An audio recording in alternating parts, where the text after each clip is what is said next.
இங்கு எங்கள் நாடக அமைப்பாளருமான தென்னிந்திய நாடக சங்கத்தில் செயற்குழு உறுப்பினருமான அப்பா எஸ்எம்கே காளிமுத்து அவர்களுக்கு விழா கமிட்டி சார்பாக பொன்னாடை பற்றி கௌரவப்படுத்தப்படுகிறது.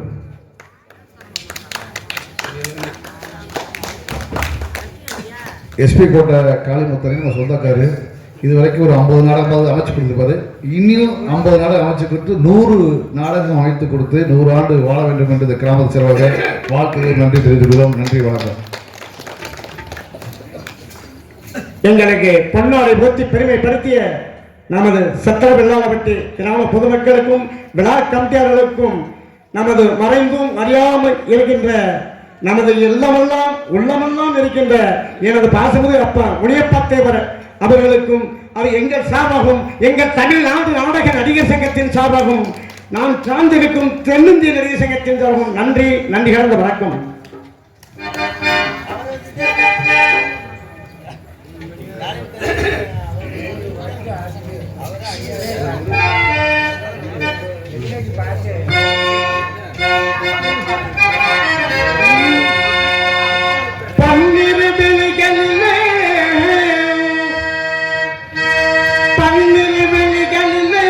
பறிவுடன் ஒரு வெளியாய் என்னை நீ பார்த்தாலே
யாவரும் கூடியிருக்கின்ற சபை 12 ஆண்டுக்கு ஒருமுறை நமது தேவசபை கூடுவது வழக்கம்.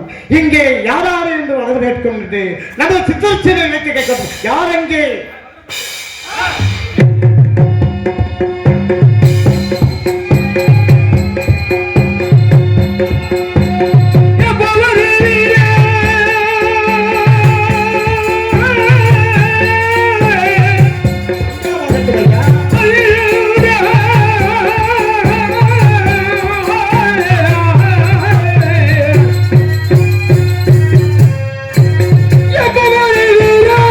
Power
வணக்கம் அண்ணா. நமது அமைச்சர்கள் வரவேற்கிறோம். யாராவது வரவேற்க கூப்பிடுங்க. 33 தேவர்களும் 47 ரிஷிமார்களும் அனைத்தும் தாங்கள் வருகைக்காக எதிர்பார்த்து கொண்டிருக்கிறார்கள். அப்படியே வருக வருக வருக வருக வருக வருக வருக. ஏய் எழுந்திருக்கு.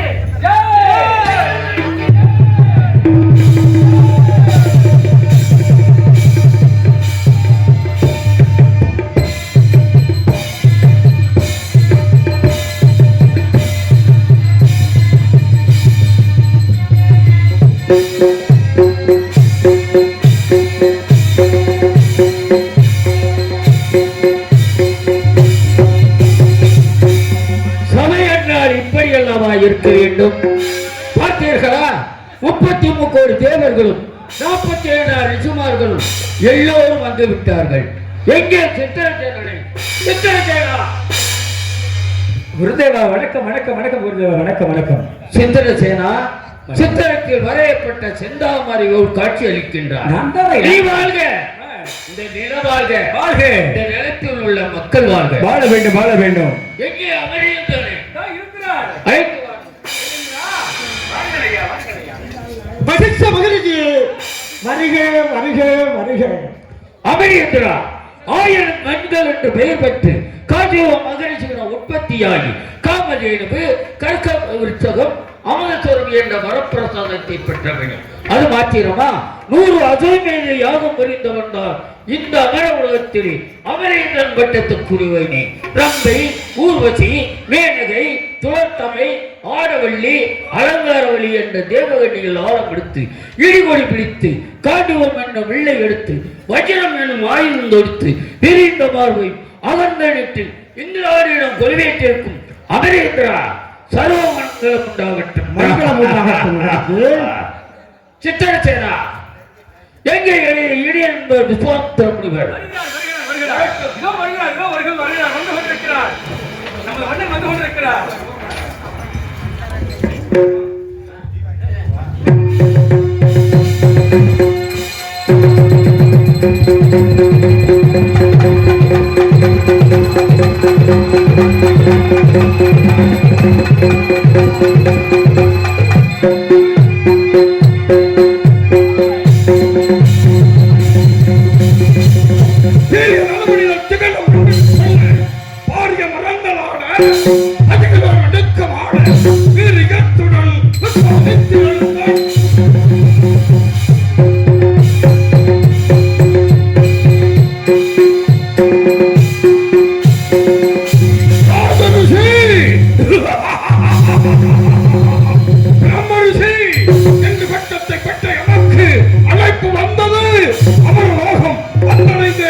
விசாரித்து விட்டு பிறகு ஆக வேண்டிய காரியத்தை பார்ப்போம்.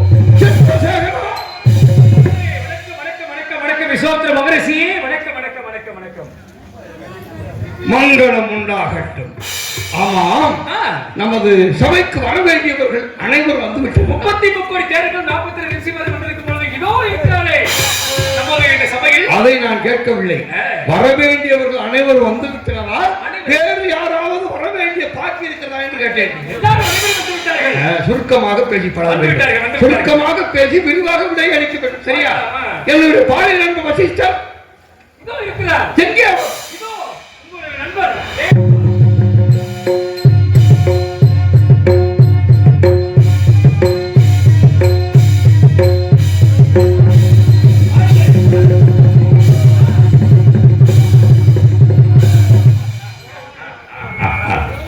விஸ்வாமித்திர முனிவரே, நலமாக இருக்கின்றீர்களா? பிரம்மரிஷியே, தாங்கள் இருக்கின்ற பொழுது என் நலத்திற்கு குறைச்ச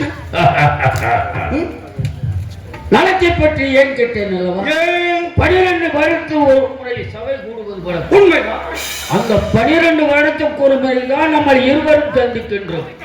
அதனால் நலத்தை பற்றி கேட்டு நலமாக இருக்கின்றீர்களா? பிரம்மரிஷியே, அது பூலோகத்தில் உள்ள மனிதர்களுக்கு தான் அப்படி. ஏனென்றால் நேரடியாக சந்தித்துக் கொண்டால் தான் ஒருவரை ஒருவர் பார்க்க முடியும். ஆனால் நாம் அப்படியா? தாங்கள் அப்படியா? அஷ்டமா சித்துக்கள் அனைத்தும் பயின்றவர். உண்மைதான். இறந்த காலம், நிகழ்காலம், எதிர்காலம், அதாவது நடந்தது, நடந்து கொண்டிருப்பது, நடக்கவிருப்பது அனைத்தும் தாங்களுக்கு தெரியும் அல்லவா? நான் எங்கிருந்தாலும் என்னை தாங்களுடைய கடைக்கண்ணால் கவனித்துக் கொண்டே இருப்பீர்கள் அல்லவா? வாருங்கள், தாங்கள் என்னுடைய பாலியல் நண்பர் அல்லவா? வாருங்கள். அமரேந்திரா,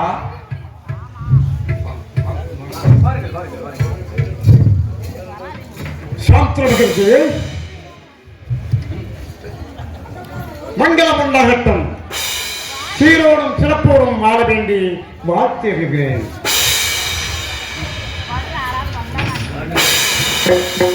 நூறு அசுவமேத யாகங்களை செய்து இந்த அமரலோகத்தின் அதிபதியாக பொறுப்பேற்று நீதியுடனும் நேர்மையுடனும் ஆட்சி புரிந்து வருகின்ற, அதாவது அசுவமேத யாகம் என்றால் சாதாரணமான விஜயம் அல்ல. தாங்களும் 99 அசுவமேத யாகங்களை செய்தீர்கள்.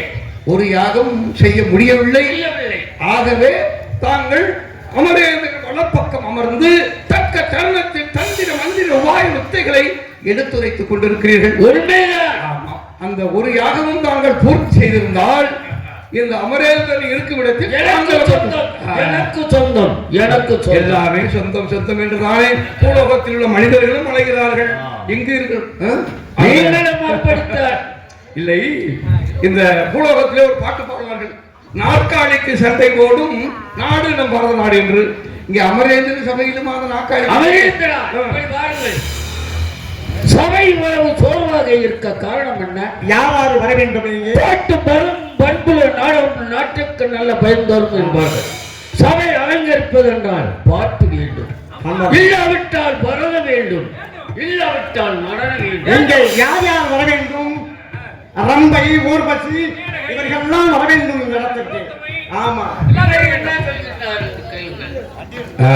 வசிஷ்டரே, அமரேந்திரா, நாட்டியம் என்றால் எப்படி இருக்க வேண்டும்? எப்படி இருக்க வேண்டும்? விழிப்புறலாமல், அங்க சேஷ்டை புரியாமல், பெருமை விம்மாமல், தூய தந்திரி ஓசை நிரடோசை எனவே தோன்றாமல், சுருதிலாய சுரஞான நிதியோடு வீணையும் துணியும் நாதமுமாய் தருமதுர முழுதரசு இகழ் பழகு சங்கீதத்தை என்று கூறியிருக்கின்றார்கள். அது மாத்திரமா?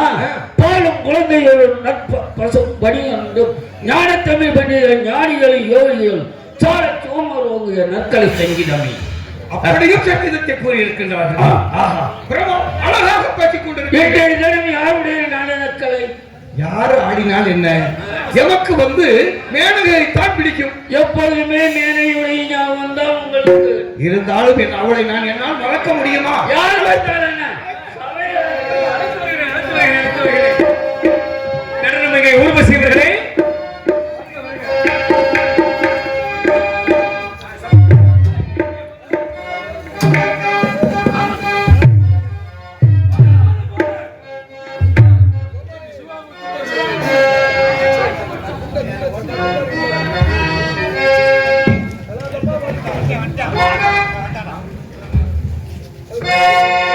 மாதவி பெண்மயிலாய் தொகை விரித்தால் வந்த மையிட்ட கண் மலர்ந்து தூவெடுத்தார்.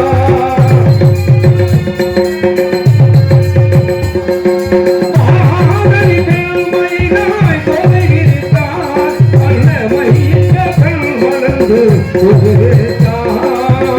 காதல் மனை கொடியும் கார்முகிலார், காதல் மனை கொடியும்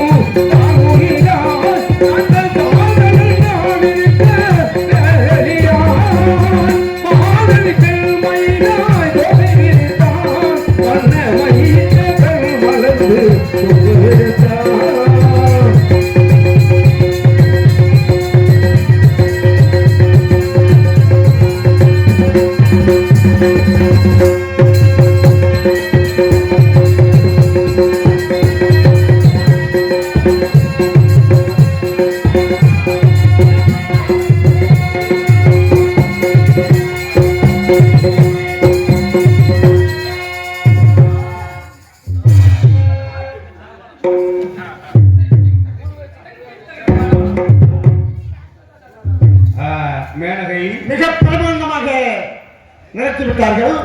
அவர்களுக்கு வேண்டிய சன்மானத்தை சீரும் சிறப்போடும் கொடுக்க வேண்டும் ஐயா. ஒற்றேரும் உருவமில்லா பிரமம் ஒன்றுவே ஒழிய எத்தேவராயினும் ஒரு பூங்கனையால் தன் சேதமெல்லாம் நீங்கி மனம் சுழன்று மெய் மறந்து மடவாராசை பித்தேறி உடைதை போல் மத்தேறி கீதம் உடைத்த பேதைகளுக்கு பேதையராய் பின் செல்வர். அழகிலே மயங்கி ஆட்டத்தில் நாட்டமாகி அனைவரும் அயர்ந்து விட்டோம் போங்க. இப்படி ஒரு நாட்டியத்தை வாழ்நாளில் கண்டதே இல்லை. பொன்பொருளை கொடுத்து அழைக்க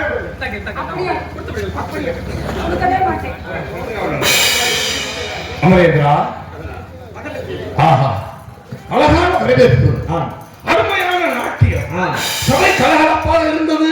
அனைவரும் கண்டவர்கள் 33 கோடி தேவர் அமர்ந்திருக்கின்றார்களே, அனைவரும் கண்டு ரசித்து விட்டார்கள். மிகவும் மன திருப்தியாக இருக்கிறது. நான் வருகிறேன். மகளுக்கு சிவாபுத்திரரே, எனக்கு வெகு நாளாக ஒரு சந்தேகம் ஒன்று இருக்கிறது. சந்தேகம் யாருக்கு வரலாம்? சாதாரண மனிதனுக்கு வரலாம். தேவர்களுக்கெல்லாம் முதல்வராக உமக்கு சந்தேகம் வரலாமா? பார்த்தீர்களா, 33 கோடி தேவர்களும் காட்சியளிக்கின்றார்கள். 47 ரிஷிமார்களும் காட்சியளிக்கின்றார்கள்.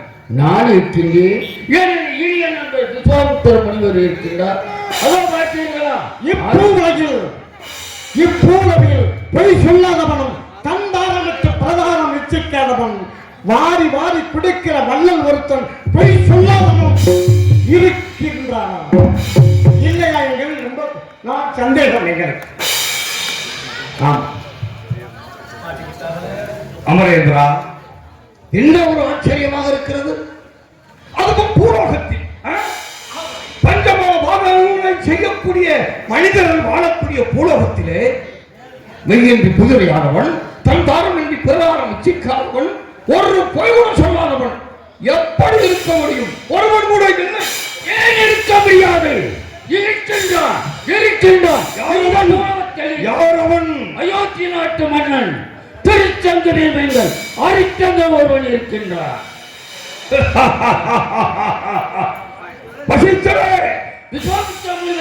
ஹரிச்சந்திரன் அவனை அப்பனை பற்றியே நமக்கு தெரியும்.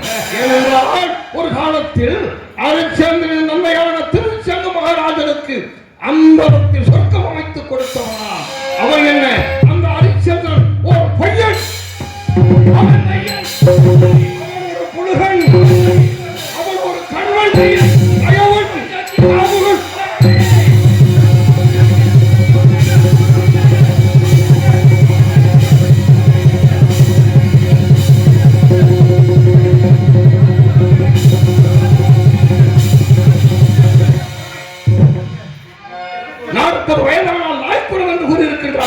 தலையில் நரை ஏற ஏற உனக்கு புத்தி வழங்கி விட்டது.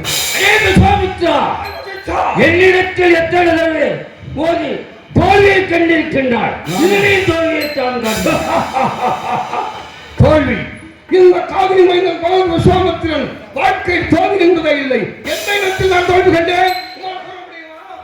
காலத்தில் சுவாமி நாட்டை நீ ஆண்டு வந்தார். அப்பொழுது உன் குடியலிட்டிருக்க வேளாண்மையை அழித்தவர் பழவுகளை போய் அழித்து விட்டன. அப்போதே ரதம் கதம் துறவு 4 பேர் சேனையோரும் புத்திர நூற்றுவோரும் காட்டுக்கு சென்றார். வேட்டையாடினார். விலங்குகளை கொண்டார். வேட்டையாடி உன் நாட்டுக்கு வரும்பொழுது பதிகாபத்தோடு வரும் உனது பல வீரர்களை கண்ணுட்டு பார்த்தேன். அப்பொழுதே காவலர்களை அழைத்து போதல் வைக்கும்படி செய்தேன். பகுதியத்த உனது படை வீரர்கள் காவலர்களை கைப்பற்றி எண்ணினார். உடனே அவர்களை படைவர்கள் அழித்து சென்றார்கள்.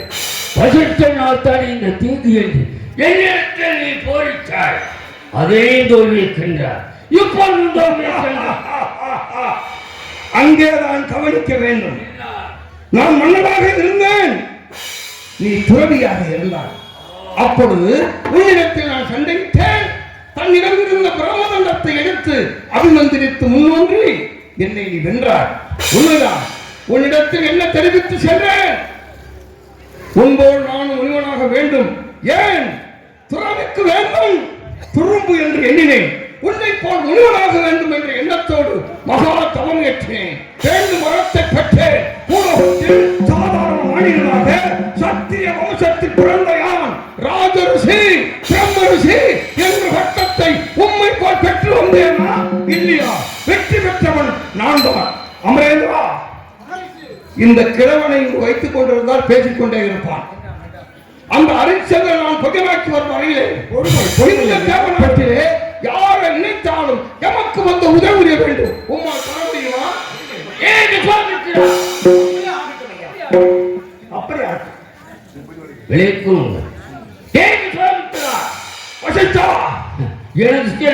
பயனாக்கி விடுவாயா? அப்போது இவ்வளவு நேரம் என்ன பேசிக் கொண்டிருக்கு? 3.25 அவனை நான் பகலாக்கி விட்டால்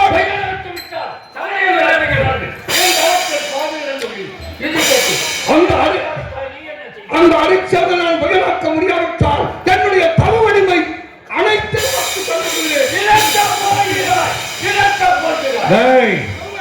அமரேந்திரா, இவனை இங்கு வைத்திருந்தால் ஏதாவது பேசிக்கொண்டே இருப்பான். அந்த அரிச்சதை நான் பகலாக்கி வரும் வரையிலே இவனை காராக்கிரகத்தில் நடத்தி வைக்க வேண்டும்.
இதற்கு காரணம்